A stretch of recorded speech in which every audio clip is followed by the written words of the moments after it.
Hello, আমি সমীপন Ghosh. 2023-24 SBI clerk হিসেবে select হয়েছি। আমার বাড়ি কলকাতাতেই। 2020-তে গ্র্যাজুয়েশন পাস করি স্ট্যাটিস্টিক্স নিয়ে ক্যালকাটা ইউনিভার্সিটি সুরেন্দ্রনাথ কলেজ। কিন্তু গ্র্যাজুয়েশন পাস করার পর আমার সেরকম কোনো টার্গেট ছিল না যে আমি মাস্টার ডিগ্রি করবো বা অন্য কিছু।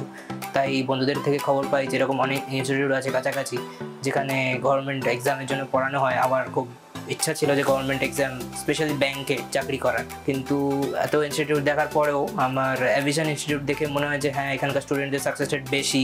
সেই হিসাবে আমি অ্যাভিয়েশন ইনস্টিটিউটে ভর্তি হই 2020-তে, কিন্তু করোনার জন্য সব ক্লাস তখন কন্টিনিউ করতে পারিনি।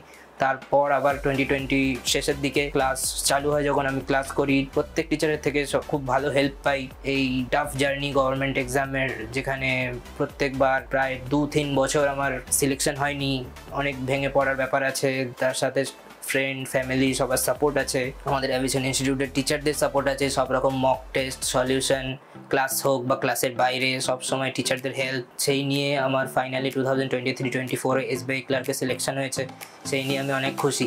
আমার মতো যারা আরও অ্যাসপিরেন্ট আছে তাদের জন্য বলি, তোমরা একদম লেগে থাকো পড়াশুনো দিয়ে, একদম ভয় পেও না যে আর খুব টাফ ব্যাপার, একদম হবে না এরকম একদম চিন্তা করো না, সবার নিশ্চয়ই হবে। আমার মতো স্টুডেন্টের হয়েছে যখন, আমার মতোই আরও যারা আছে, তোমরা আমার থেকে আরও ভালো স্টুডেন্ট যারা আছে পড়াশোনায়, তাদেরও বলছি নিশ্চয়ই হবে। তোমাদের কিছু কিছু মার্কসের জন্য সবার আটকে যায়, কিন্তু এখন অনেক সময় আছে, ভালো করে পড়াশোনা লেগে থাকো, নিশ্চয়ই হবে। মক টেস্ট দিতে থাকো, তার সলিউশন নিতে থাকো, টিচারদের থেকে হেল্প নেবে, সব সময় নিতে থাকো, নিশ্চয়ই হবে। আমাদের অ্যাভিয়েশন ইনস্টিটিউটের টিচার অনেক ভালো, সব সময় তোমাদের হেল্পে থাকবেন।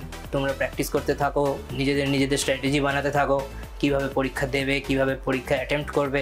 টিচারদের থেকে সাজেশন নাও, টিচারদের প্ল্যানটা শোনো যে কীভাবে স্ট্র্যাটেজি বানালে ভালো হয়, তাহলে নিশ্চয়ই তোমরা পরীক্ষায় সাকসেস পাবে।